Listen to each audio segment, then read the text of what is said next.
L'Iran est en train de détruire la région. Les États-Unis et Israël viennent de frapper le champ gazier de South Pars, en plein golfe Persique. C'est littéralement la plus grande réserve de gaz naturel au monde. Et elle est partagée entre l'Iran et le Qatar. Et à la suite des frappes américaines et israéliennes, cette zone, ce cœur énergétique, est en feu. Les conséquences sont instantanées. L'Irak vient d'annoncer qu'ils ne reçoivent plus de gaz iranien à cause des frappes US. Et la Turquie, de son côté, est en alerte maximale. L'approvisionnement énergétique de toute la région s'effondre et le monde entier tremble. Mais l'Iran réplique et ne reste pas sans rien faire. Cette nouvelle capitale, la Chine vient tordre la cheville de Donald Trump dans cette guerre en ce moment en Iran. La Chine décide de ne plus envoyer d'engrais aux agriculteurs américains.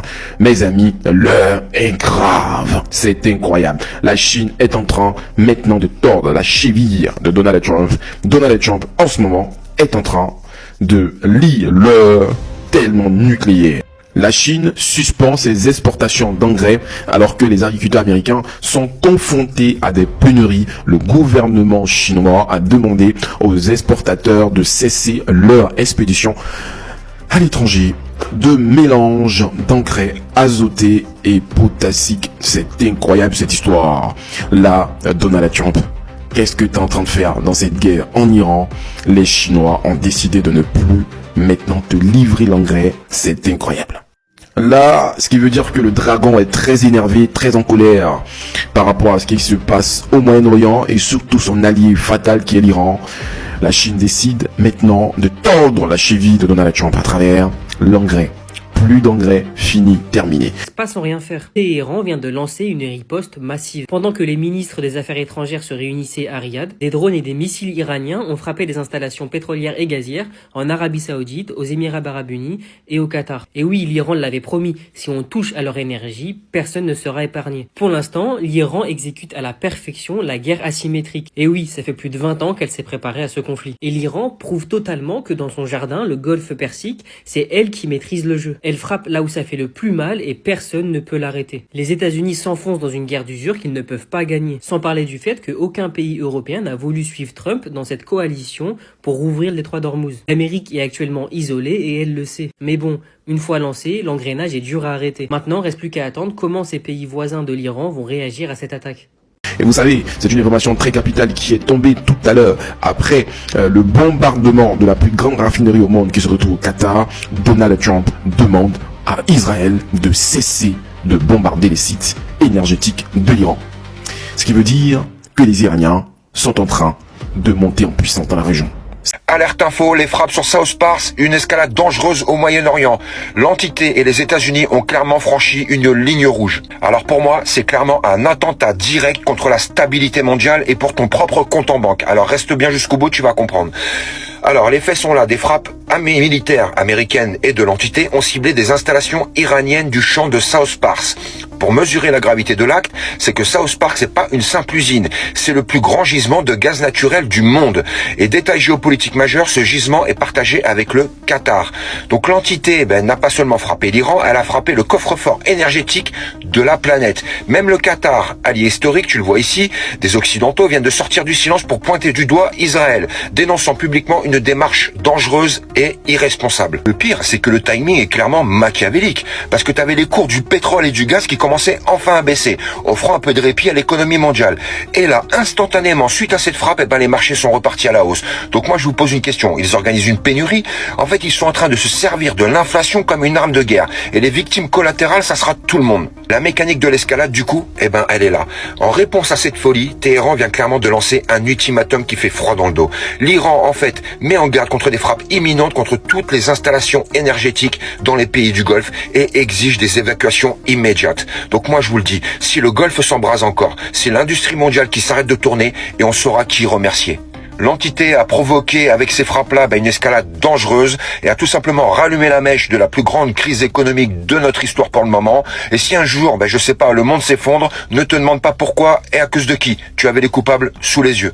Cette information relève de l'urgence absolue. Une centrale nucléaire iranienne située dans le sud du pays a été attaquée par un tir ennemi. Nous sommes toujours le mercredi 18 mars. Les Israéliens et les Américains n'ont plus rien à faire de la vie humaine. Ils courent à leur propre perte et à la perte de tous. Ils tirent sur tout et n'importe quoi sans distinction. L'Iran a exactement la possibilité et les moyens nécessaires de faire la même chose sur les territoires les territoires palestiniens occupés, mais l'Iran ne le fait pas.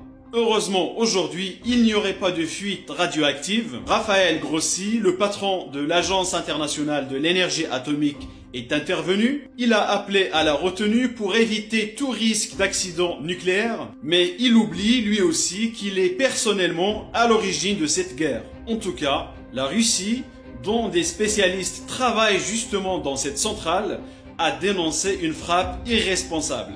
Et en représailles, l'Iran vient d'annoncer qu'il prendra pour cible toutes les installations énergétiques dans le Golfe. Joe Kent, chef de la lutte anti-terror qui a démissionné aux États-Unis, affirme à Tucker Carlson que l'administration Trump a induit le monde en erreur en présentant l'Iran comme une menace imminente. Selon lui, la véritable menace immédiate venait plutôt de l'entité qui dictait la conduite à suivre et qui préparait une frappe contre l'Iran. Une attaque qui, d'après Kent, aurait mis directement les soldats américains en danger. Il affirme que cette situation a finalement poussé les États-Unis à mener une attaque dite préventive contre l'Iran. Selon lui, c'est l'entité qui a pris l'initiative de cette action en sachant pertinemment qu'elle déclencherait une chaîne d'événements car une riposte iranienne était inévitable. Kent ajoute également qu'il ne pense pas que le guide suprême iranien Ali Khamenei craignait réellement de mourir. À ses yeux, celui-ci savait que, même s'il était éliminé, le régime iranien survivrait. Joe Kent révèle à Tucker Carlson que les affirmations selon lesquelles l'Iran est à quelques semaines de se doter de l'arme nucléaire étaient fausses, aussi bien maintenant en 2026 que l'année dernière. Tout a été orchestré de toutes pièces par l'entité. Beaucoup comme lui, au sein de l'administration Trump, refusent de participer à cette mascarade et même dans l'armée, nombreux sont ceux qui s'opposent à cette guerre qui, selon eux, n'aurait jamais dû avoir lieu. Franchement, je trouve que c'est une honte. L'Iran, ce pays sous sanctions depuis des décennies, parvient malgré tout à tenir tête à deux puissances nucléaires et à leurs alliés au point d'infliger des dégâts importants. Ce soir, ils ont balancé des missiles dans la ville industrielle de Ras Laffan, la principale installation gazière du Qatar, le plus grand producteur mondial de GNL. Des dégâts sont tellement importants qu'ils ont déclaré les attachés militaires et sécuritaires de l'ambassade iranienne persona non grata. Ils ont pilonné l'entité ce soir et continuent de le faire actuellement. Mais le président Donald Trump vous informe que l'Iran n'a plus de missiles.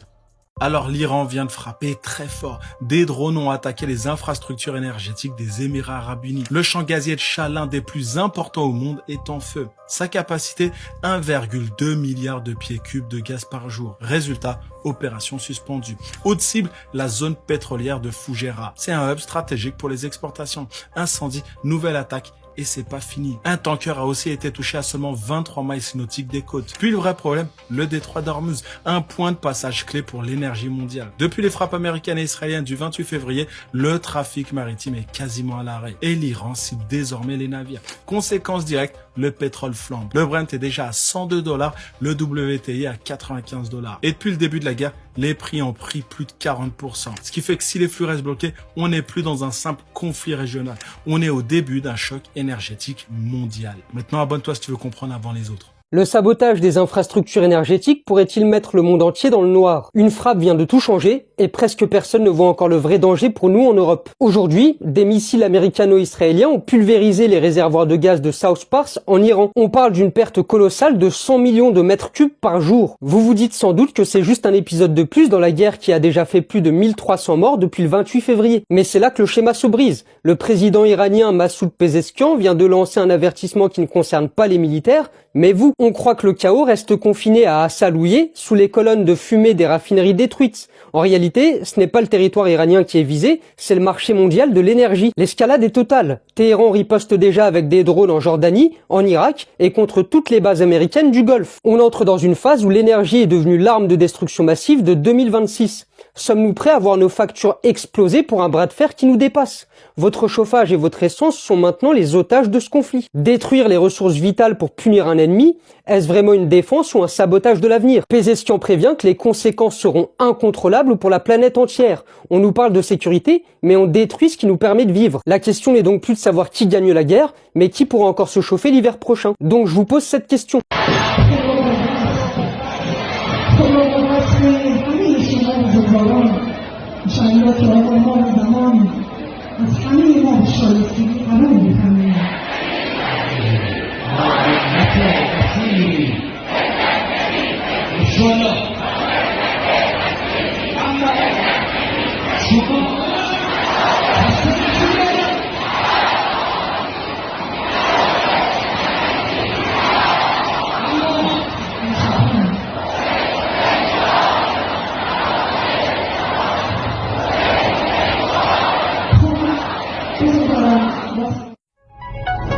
Ça, c'est le peuple iranien qui appelle à la revanche contre les Américains. Ce fameux peuple iranien, qui était censé être sauvé par les États-Unis, qui aujourd'hui se retourne complètement contre Donald Trump et ses copains.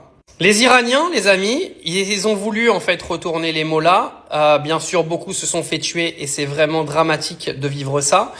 Mais je pense qu'ils ont envie de se sortir de leur merde tout seuls. Ils n'ont pas besoin de Donald Trump, ils n'ont pas eu besoin des États-Unis, et aujourd'hui, en plus, ils se rendent compte que ceux qui ont réclamé l'intervention des États-Unis, ils se rendent compte que les Américains n'étaient absolument pas là pour eux, et que tous les bombardements qui ont eu lieu en Iran ont tué des centaines de personnes qui demandaient clairement à être sauvées. Les Américains sont venus en potentiel sauveur, ils se retrouvent en assassin, parce que dès le premier jour, ils ont tiré dans une école qui a tué plus de 170 enfants, et les Iraniens ont vite compris que les Américains étaient pas venus là pour les sauver. Vous imaginez le bourbier dans lequel s'est fourré Donald Trump. Déjà, premièrement, il ne gagnera pas sa guerre, parce que ça, c'est terminé.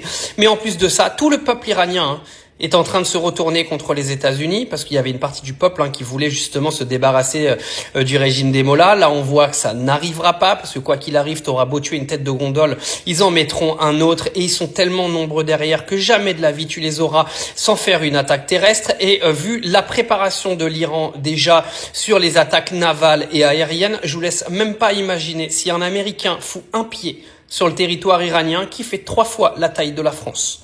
Aussitôt que Larijani a été éliminé par le Mossad, aussitôt un deuxième Ali Larijani vient de naître. Le guide suprême de l'Iran, Mojtaba, vient de le nommer à l'heure où je vous parle, à l'instant où je vous parle, là où tu es en train de regarder la vidéo du guide suprême des informations nucléaires, le deuxième Ali Larijani.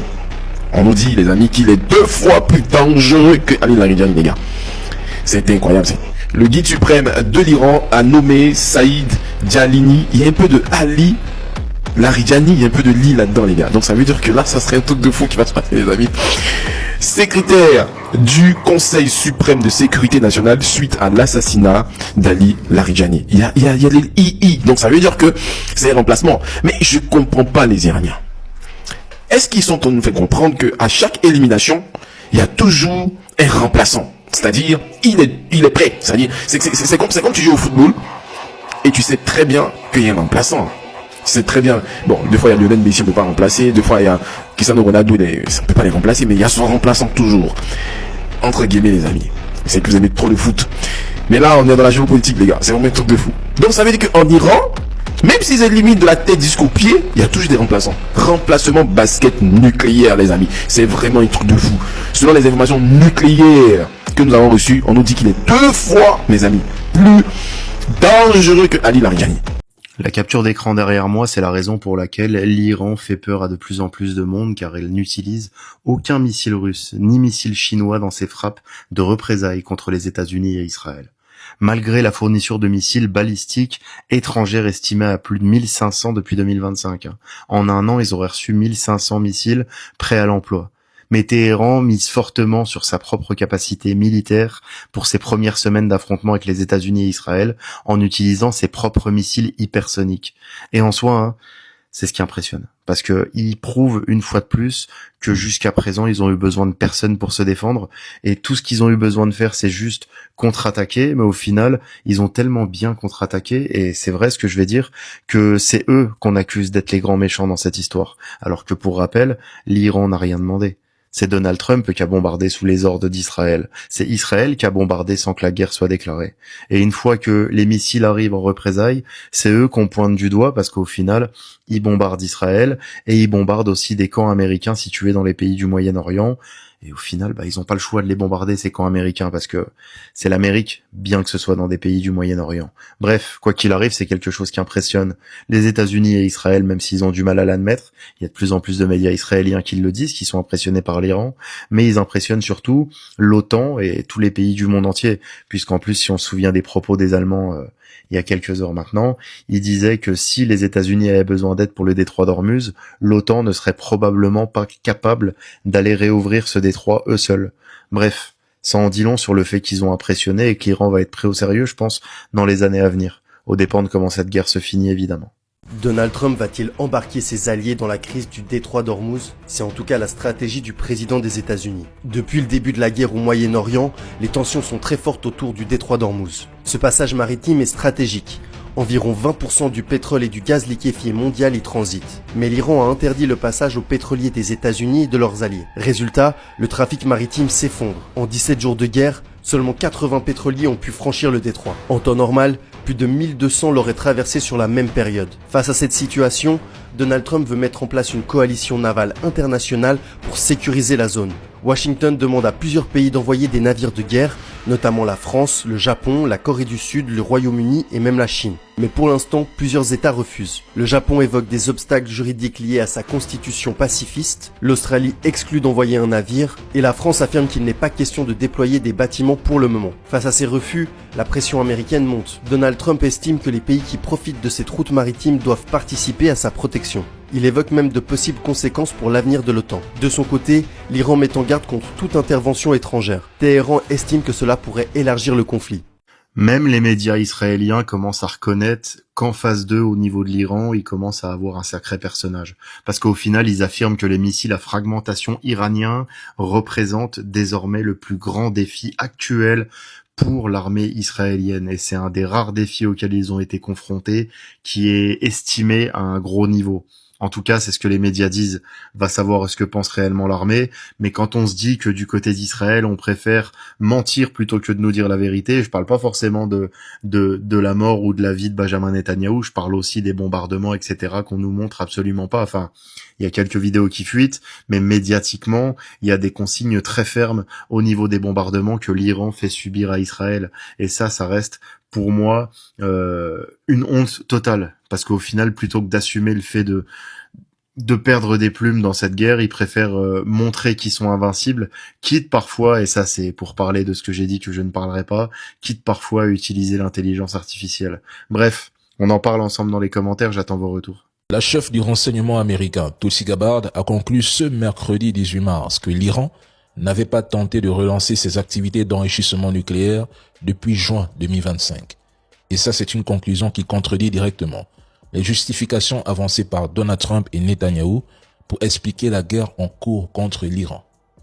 Tulsi Gabbard l'a affirmé dans une déclaration écrite transmise à une commission parlementaire du Sénat. Cette prise de position intervient au lendemain de l'annonce de la démission du responsable américain de la lutte antiterror, qui a quitté ses fonctions pour protester contre la guerre menée contre l'Iran. Au sein du renseignement américain, le constat semble désormais largement partagé. Cette guerre au Moyen-Orient n'aurait jamais dû avoir lieu et ne fait que fracturer davantage les États-Unis. L'Iran n'a jamais constitué une menace imminente et sur ce point, Trump s'est lourdement trompé, voire l'a manipulé. Combien vont encore démissionner après cette audition? Combien aux États-Unis comprennent qu'il s'agit d'une guerre fabriquée de toutes pièces pour servir les intérêts de l'entité et décideront de ne plus suivre cette voie? Et combien sont encore prêts à embrasser toute une région pour défendre des intérêts qui ne sont pas les leurs? La guerre entre l'Iran, les États-Unis et l'entité n'aura pas de vainqueur, juste des victimes. C'est un échec politique de Trump. Je l'ai dit le 28 février, je le répète aujourd'hui et je le répéterai demain. Ils ont échoué en Iran. Et cet échec finira par se retourner contre eux, peu importe le nombre de dirigeants iraniens qu'ils élimineront. Il est en train de se faire lâcher par absolument tout le monde. Même ses meilleurs alliés. Trump a le seum. Écoutez-le. We don't need anybody. We're the strongest nation in the world. We have the strongest military by far in the world. We don't need them. But it's interesting. I'm almost doing it in some cases, not because we need them, but because I want to find out how they react. Because I've been saying for years that if we ever did need them, they won't be there. Not all of them, but they won't be there. I was very... Mais vous comprenez, il a simplement voulu tester les vraies amitiés.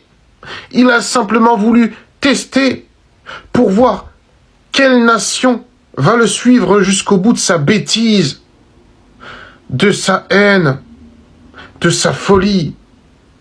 Et il s'est aperçu que l'Iran était surpuissante, déterminée, unie comme un seul homme. La population s'est encore soulevée aujourd'hui, mentionnant que ils veulent la vengeance. Tout ce que vous avez fait, les Américains, c'est soulever une espèce de haine contre vous et contre toutes les nations qui vous suivent, dont une nation factice, illusoire, fantomatique, qu'on sait. Maintenant, on a un Trump qui s'est trumpé sur toute la ligne et qui maintenant fait une sorte de mea culpa, fait une sorte de jeu de claquettes, de recul et de retour en arrière en mentionnant que oui, l'Iran était vraiment trop forte. On ne le savait pas. On n'était pas au courant que l'Iran était puissante et que nos alliés allaient se barrer comme le Canada dernièrement. Dernier allié à fuir, à prendre la poudre d'escampette. Trump, tu n'as encore rien vu. Tu n'as encore rien vu. Ce n'est que le début de ta déchéance. Iran, who's truly a nation of great terror and power. Look what happened in the last 2 weeks. They weren't supposed to go after all these other countries in the Middle East. Those missiles were set to go after them. So they hit Qatar, Saudi Arabia, UAE, Bahrain, Kuwait. Nobody expected that. We were shocked. Alerte générale, on a le shérif de Washington qui vient enfin de se réveiller de son coma géopolitique. Regarde bien comment l'Empire bégaye quand il tombe sur plus fort que lui. Alors Donald Trump en fait a pris la parole, je le cite, « L'Iran est une nation redoutable et puissante. Personne ne s'y attendait. Nous avons été choqués. » Mais attends Donald, personne s'y attendait.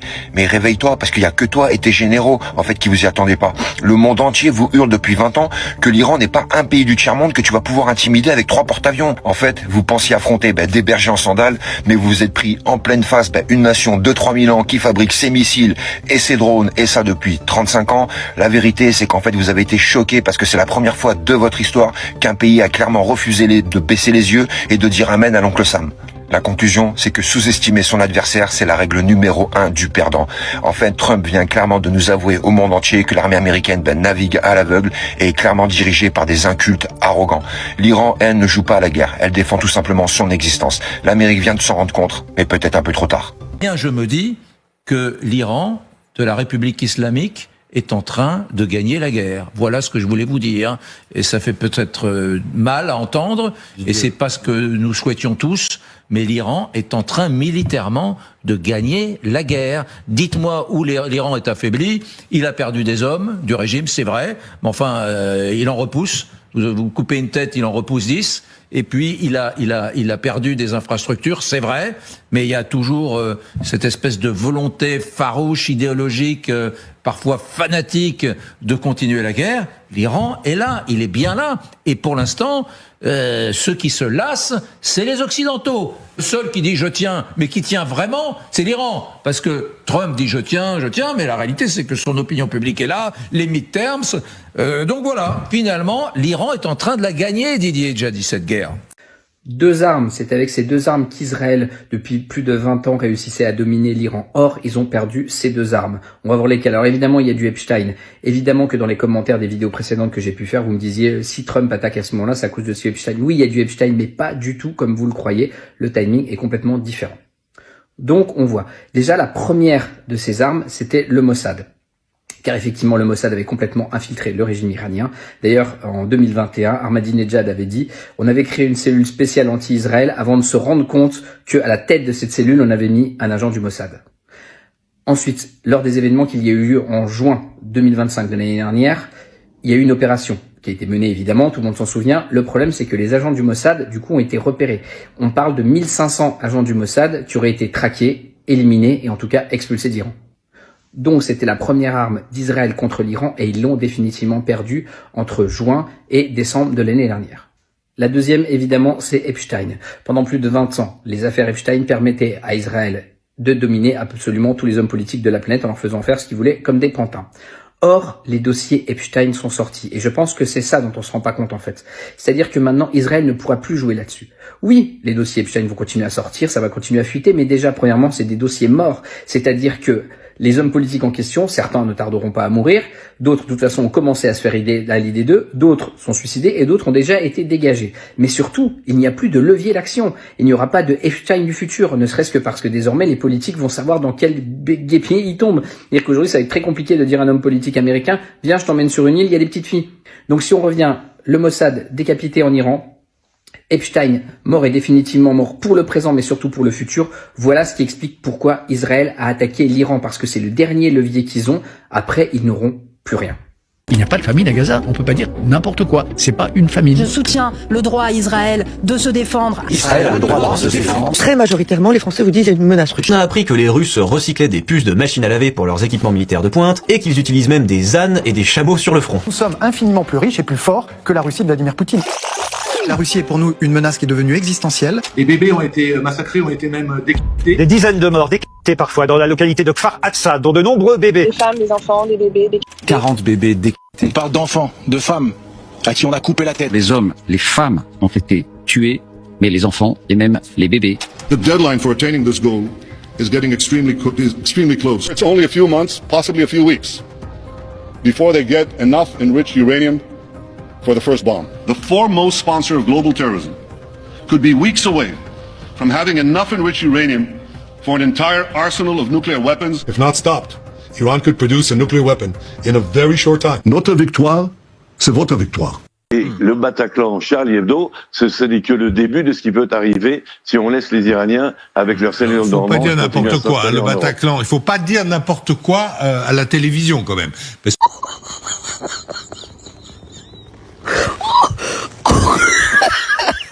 Écoutez la vidéo. Vous allez voir comment l'État d'Israël, l'État hébreu, a été créé. Écoutez la vidéo. Israël aurait pu être en Afrique. Au début du XXe siècle, le Royaume-Uni propose un territoire en Afrique de l'Est pour créer un foyer juif. Ce projet, appelé Projet Ouganda, ne visait pas l'Ouganda, mais une région située dans l'actuel Kenya, alors colonie britannique. En 1903, les Britanniques offrent à Theodore Herzl, le père du sionisme, 13 000 km² dans les hauts plateaux africains. L'idée est présentée au congrès sioniste de Bâle, et là, grosse polémique. Certains veulent accepter par pragmatisme, d'autres refusent catégoriquement. Résultat, en 1905, le projet est abandonné. Mais en 1917, changement de cap. Les Britanniques soutiennent cette fois un foyer juif en Palestine, avec la célèbre déclaration Balfour. Et vous connaissez tous la suite. Aujourd'hui, le grand cri d'hypocrisie venant de l'Occident, c'est « Oh mon Dieu, la Russie transmet les coordonnées satellites de nos bases et de nos navires à l'Iran pour le ciblage. » Eh bien, bienvenue dans le monde où l'on reçoit ce qu'on donne. Et je suis sûr que les Chinois, bien sûr que les Chinois le font, ils ont 2 fois plus de satellites. Et leur système Beidou est en pleine puissance. La Chine a également coupé les États-Unis de l'accès aux aimants de terres rares à double usage, au point que les nouveaux F-35, il y a même une vidéo qui le montre, n'ont plus les radars à l'avant parce qu'il n'y a plus d'aimants pour ces radars. Je vous garantis que les pilotes de ces MiG-29 et Su-35, ainsi que les personnes qui gèrent les centres de contrôle des S-400, qui sont encore soigneusement supervisés, ne sont pas des Iraniens. Je vous le dis, ce sont des Russes. Et la découverte choquante d'hier, c'est qu'il y a des puces russes à l'intérieur des drones iraniens. Et oui, nous utilisons les dernières pièces de nos machines à laver, sèche-linge et vous savez, téléphone pour en extraire ces puces. Oui. Israël a subi d'énormes dégâts. Il y a des rapports de troubles publics, car les zones qu'on disait sûres ne le sont pas. Environ 200 bâtiments ont été détruits à Tel Aviv, et les attaques continuent sans relâche. Les Chinois publient en direct, tu sais, les dégâts sur toutes ces installations. Leurs estimations varient entre 100 et 150 milliards de dollars de dommages, rien que le long de la côte du Golfe. Juste la côte du Golfe. L'Iran a frappé 22 bases américaines, y compris des bases d'occupation en Irak, qui sont maintenant également sous le feu des milices chiites, car l'Irak réclame depuis 10 ans le départ des Américains. Pourquoi je vous ai dit que Israël risque, dans quelque temps, de disparaître sous l'explosion de ses propres bombes? Eh bien, parce qu'Israël a deux bases principales. Il y a Novatim, qui est dans le désert du Negev également, qui est pas très loin de Dimona. C'est une base aérienne énorme, 50 km², d'où décollent les F-35, tout ça. Et donc là, les Iraniens ont déjà envoyé à plusieurs reprises des missiles hypersoniques qui ont détruit plusieurs parties de Novatim. Mais ils ont une autre base très importante, pas très loin de Tel Aviv, qui s'appelle, pour pas faire de faute, Tel Nof. D'accord. Et dans cette base souterraine sont stockés pratiquement tous les missiles nucléaires que possède Israël. Enfin, tout du moins, on va dire environ 300, puisqu'il y en a d'autres qui sont justement à Novatim, etc., près sous les avions à être embarqués. Vous êtes sûr que c'est là-bas parce que l'arme nucléaire, chez eux, c'est un secret. C'est-à-dire Absolument. que, voilà, on ne sait pas s'ils ont vraiment l'arme nucléaire. On sait qu'ils l'ont, mais oui. Officiellement, on ne sait pas s'ils l'ont. Oui. Et donc, vous êtes sûr que c'est dans ces coins-là qui cachent... Alors, je vais vous dire pourquoi, et je suis pas le seul à le savoir, c'est que les Iraniens le savent aussi, parce qu'ils ont envoyé des missiles dessus, missiles conventionnels. Alors, on va nous dire, il y a des spécialistes qui vont dire, oui, mais ça fait rien, vous envoyez un missile conventionnel à côté d'un missile nucléaire, ça le fait pas éclater, ça le fait pas exploser. Ben, c'est pas du tout comme ça que ça se passe. Si vous voulez, si vous prenez un obus et puis vous faites exploser un autre obus à côté, l'obus n'explose pas. Parce que c'est pas la surpression qui va le faire exploser. C'est la chaleur qui va le faire exploser. Si vous mettez cet obus dans le feu, eh bien là, automatiquement, l'amorce, elle va mettre le feu aux poudres, comme on dit, et ça va exploser. Ça vous pète en pleine poire. Là, un obus de 75 comme il y avait dans la Première Guerre mondiale, vous le mettez dans un feu de bois, et sûr qu'il va exploser. C'est pareil pour l'arme nucléaire. Vous savez, j'ai beaucoup travaillé pendant des années là-dessus. Et donc, c'est très important ce que je vais vous dire. Ces gens-là, ils sont pas les seuls, dorment sur quelque chose qui est extrêmement dangereux. Donc, on peut imaginer que dans cette place qui s'appelle Tel Nof, il y a probablement environ 300 têtes nucléaires. C'est-à-dire que on peut le convertir sur une puissance d'environ 100 mégatonnes. Ce qui fait exploser une bombe nucléaire, c'est la chaleur. C'est pas le fait qu'une autre bombe explose à côté. Or, les Russes ont envoyé beaucoup, vous savez, de bombes en Ukraine que l'on appelle thermobariques. Ce sont des bombes classiques, elles sont pas du tout nucléaires, mais elles dégagent une chaleur de 5000 degrés sur un rayon de 10 mètres et au-delà, on va encore à 3000 degrés quand on est à 50 ou 60 mètres. Le système de mise à feu d'une explosion nucléaire, c'est très simple.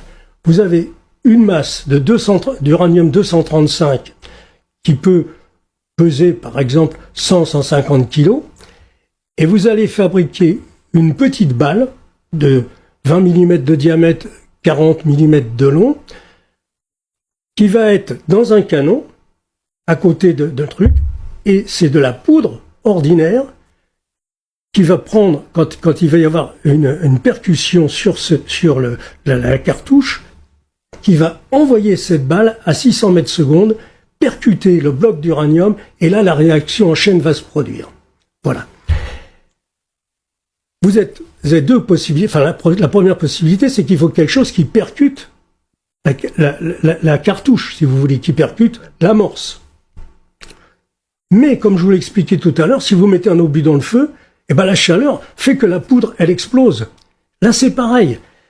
Si vous avez une bombe thermobarique qui arrive, bombe conventionnelle, au milieu d'un stock de bombes nucléaires, et là, c'est sûr que la première qui est à côté, quand la température monte à 400-500 degrés, la poudre prend feu, explose, propulse la petite balle d'uranium de 235 qui fait tout juste 300 grammes et qui va percuter un bloc qui fait 150 kilos, et boum, ça y est, ces trucs. Et alors quand il y en a une qui explose, toutes les autres vont finir, la chaleur va se propager, puisque là, une explosion nucléaire, c'est 5500 degrés, dans un rayon important, et là, tout. Donc, alors imaginez, à cet endroit, cette base Telnov, eh bien, on aurait une explosion comme jamais ça s'est produit, puisque la plus grosse bombe qui a été testée par les Russes, c'était 50 mégatonnes. Là, on a un stock d'environ 100 mégatonnes. Vous voyez, parce qu'il y a des petites bombes avec 20 kilotonnes, d'autres qui ont 500 kilotonnes, etc. Moi, j'ai estimé que si ça arrive, c'est un cratère qui fait environ 4 km de diamètre pour un peu plus de 100 mètres de profondeur. C'est-à-dire que, il faudrait que je retrouve mes notes. Oui, mais ils se sont pas prémunis, les Israéliens, contre ça? Alors, vous avez, à mon avis, je suis pas le seul à l'avoir compris. Parce que récemment, il y a Kim Jong-un qui a proposé à l'Iran, contre du pétrole, de lui fournir des missiles hypersoniques, dont la référence c'est le DH-17, je crois, de mémoire. Et donc, Kim Jong-un a indiqué que une seule bombe suffit à rayer Israël de la carte. Or, quand on sait que, par expérience, qu'un missile peut avoir un impact sur 20-50 km², pas plus, eh bien, je pense qu'il fait référence à ce site-là. Et quand vous avez, tout autour de Tel Aviv, des missiles iraniens qui arrivent justement sur cette base de Telnov, c'est pratiquement pour tester les systèmes de défense et tout ça. Or, on sait maintenant que les Russes fabriquent le missile Oreshnik. Et le missile Oreshnik, il a été conçu pour détruire toutes les bases nucléaires, toutes les bases de stockage du nucléaire qu'il y a en Europe, les bases américaines. Donc moi je pense que là, on est dans une situation de risque, nous, parce que habituellement, ce qui se passe au Moyen-Orient, on n'est pas directement concerné, dans la mesure où, comme je le pense, Israël va utiliser l'arme nucléaire contre l'Iran, en explosion en basse altitude, donc pas de retombées radioactives. Nous, ça ne nous concerne pas, si vous voulez. Ça risque de tuer beaucoup de monde par les effets directs, mais pas avec des retombées radioactives. Si un missile Oreshnik ou un missile qui a été préparé avec une bombe thermobarique, puisqu'il faudra qu'il y ait de la chaleur pour faire exploser les bombes, les missiles nucléaires qui sont stockés dans cette place, qui sont probablement à 30 ou 40 mètres sous terre.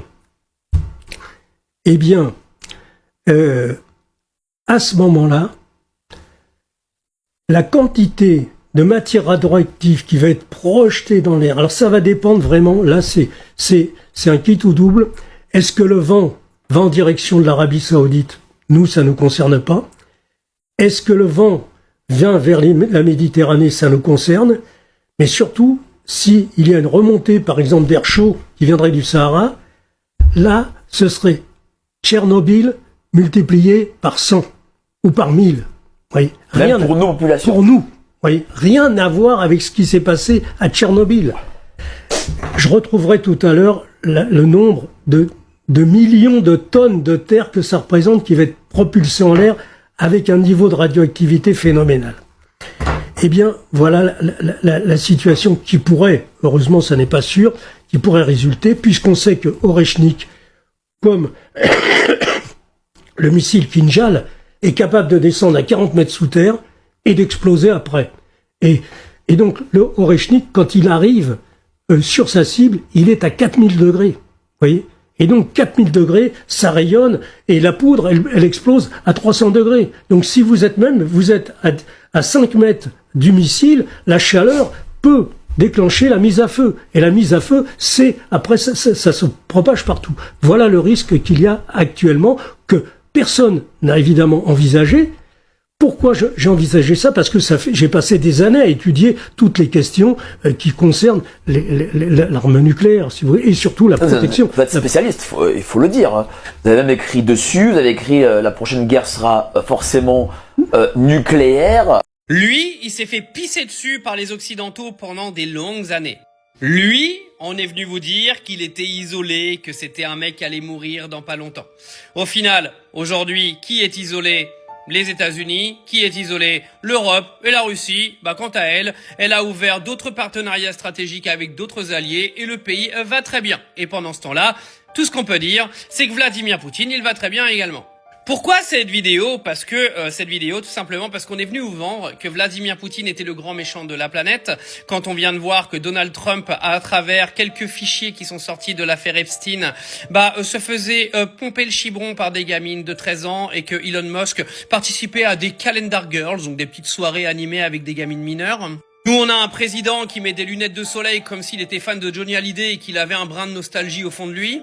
Qui va se mettre à parler en danois, qui raconte n'importe quoi, qui nous ridiculise aux yeux du monde entier depuis des années, même qui sont beaucoup trop longues aujourd'hui, qui a fait en sorte que notre pays soit complètement rejeté de l'intégralité de l'Afrique et de l'intégralité du monde hors Union européenne. Et lui, en attendant, il a fait clairement augmenter son influence en Afrique. Il a clairement gagné aujourd'hui en crédibilité. Alors ça retire absolument pas au nombre de morts qu'il y a en Ukraine, ne vous détrompez pas. Mais encore une fois, si les Américains avaient dégagé leur gros cul de la frontière russe, il n'y aurait pas eu autant de morts en Ukraine. Donc il faut toujours un petit peu remettre les choses dans le contexte. Mais je voulais faire une petite vidéo sur Vladimir Poutine que moi j'ai défendu pendant de longues années parce que j'estime qu'aujourd'hui les dirigeants de nos grands pays comme les États-Unis et la France sont des dirigeants qui sont absolument catastrophiques. Vous savez que les États-Unis ont été gouvernés par Joe Biden, les gars, un légume vivant qui servait à rien. Et aujourd'hui, les États-Unis sont gouvernés par un gars qui préférait faire des soirées avec des gamines de 8 ans plutôt que de vivre une vie normale. Alors expliquez-moi, qui est le plus normal entre Vladimir Poutine, Donald Trump et Emmanuel Macron? Expliquez-moi, qui aujourd'hui vous pouvez targuer de normal dans les trois? Puis je vous en ai donné que 3, parce que parlons de la présidente de l'Union européenne, on peut parler de plein de dirigeants aujourd'hui. Mais si on fait un bilan sur les 5 dernières années de celui qui a réussi à étendre son influence, qui a réussi à étendre ses partenariats avec ses alliés, les gars, il est là. Alors je suis désolé, il y en a qui vont me dire que j'ai encore été embauché par Moscou pour faire la propagande pro-russe sur les réseaux. Moi je suis pas une propagande pro-russe, je m'en bats les couilles de la Russie. Moi j'estime aujourd'hui qu'on me ment toute la journée à la télé, que les Occidentaux se font passer pour les meilleurs, que les Français se font passer à chaque fois pour les plus grands puissants de la planète alors qu'on est un pays de tocards qui est en train de couler. Et lui, vous l'avez fait passer pour un abruti et vous avez menti aux yeux des gens du monde entier. Et il est quand même temps, à un moment donné, les gars, de rétablir quelques vérités. C'est tout.